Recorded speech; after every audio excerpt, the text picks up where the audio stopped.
Any other predictions here this morning on this Cuse game? Anybody?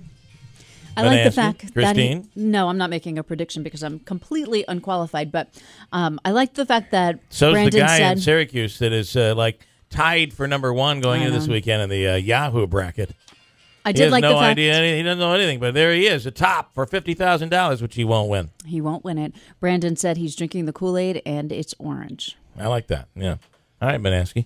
Do you see what I'm saying? I don't see Syracuse falling. I see Syracuse leading at the half. Let's just say that. And I think it's going to be a thing.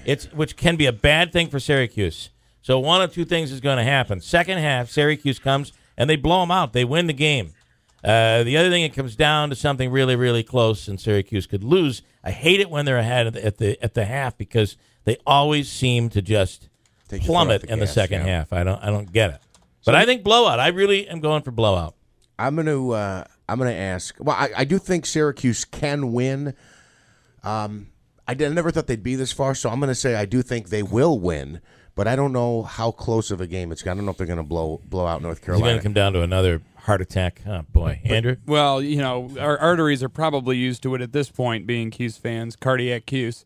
But I think I don't like to predict games because I'm very superstitious, but I think that it's very hard for a team to beat another team 3 times in a season. And they beat us twice, so I'm hoping for the best. That's a good point, and I like that point, too. The 3, yeah.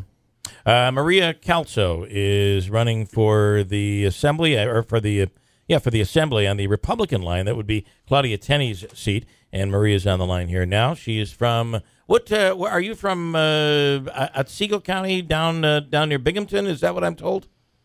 I'm from Delaware County. Delaware County. Maria, good morning. Maria Kelso, thanks for coming on. Good morning. So, you have a prediction on the game this weekend? Men and women playing this weekend. I have no prediction on the game. Thank you. Sorry. Okay. That's the hardest question you'll get all morning. Yeah. All right. So why are you running there, Maria Kelso? I'm running for the 101st Assembly District seat. Having been employed as a legislative aide in the New York State Assembly, I realize this is really a devotion. When I'm able to help the over-the-road truck driver that had to have his DOT physical, and because he was a diabetic, he needed special clearance from Washington, D.C., and when that paperwork sat on their desk for over 3 weeks, and he made a phone call, and he was distraught because he was out of work for 3 weeks, I was able to make a phone call and get him back on the road. I mean, these are people that need help, and I love helping people. My parents made a living as over-the-road truck drivers, so I know what it's like. Well, you're going to, in the assembly as a Republican, if you've been in Albany, you know the deal. Unlike some people who are running, you realize there's a couple things that you can do, right? You can work with Democrats to get stuff passed, and you can take care of your constituents. That's pretty much about it as a member of the minority. It is all about the constituents and working with rank-and-file members. I mean, you have to be able to work with people. So tell me, you would be replacing Assemblywoman Claudia Tenney, and she's somebody that has really kind of not been willing to compromise. Your thoughts on that? She's a very bold woman. She's very good at what she does. She'll do a great job in Congress. Okay. How about the minimum wage? What are your thoughts on that? It passed last night. I know. I have to take a deep breath on that one because it's going to hurt so many small businesses.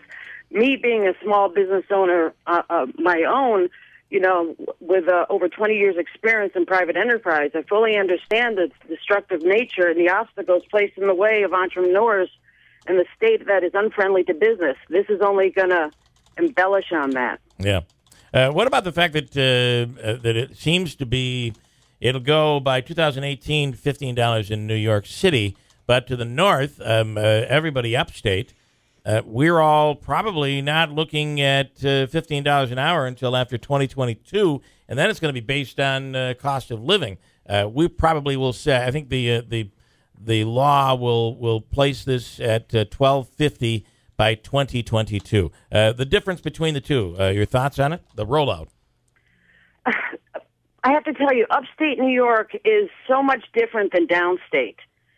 I don't care how you roll the dice. It's still going to be burdensome for the small business owners in upstate New York. I can see like downstate where they'd need to have a little bit more money, but for upstate, it's just going to be detrimental. Gap elimination. Where are you on that? I see that I was briefly trying to read the release. Gap elimination, that's been a problem for quite some time. And they just need to be fully funded and just stop with this stuff and just go on. I mean, education. Education is the foundation of our young people. Yeah. So what do you want to accomplish beyond helping your constituents? What do you think you can accomplish in the Assembly if you're elected? Well, as a representative, I'll take the concerns about the issues of burdens of taxes, education, Common Core, and I have to say that the new Education Commissioner has really done her due diligence about this Common Core, and I can see some reforms coming. Mental health access, the heroin epidemic. 3 members of the New York State Assembly minority put together a task force addressing the problem. They actually put together a report using, and it's called the Youth Treatment and Prevention and Education Efforts for New York State. It's really eye-opening. If somebody can get their hands on that, they should really read it. You know, veterans issues, disability, disabled individuals' rights, people with developmental disabilities, by no fault of their own, need a voice. Their caregivers that are home are aging out, and the facilities are are very much so underfunded. Yeah. If one or both of the caregivers, usually somebody much older, has an emergency, there's no one to step in for any length of time to care for these individuals. The qualification guidelines are complex and often overburdened. They need a safety net. I have a common sense solution for that. Why not utilize all the New York State Office of Children and Family Services juvenile delinquency facilities that are closed down but still being maintained by the state?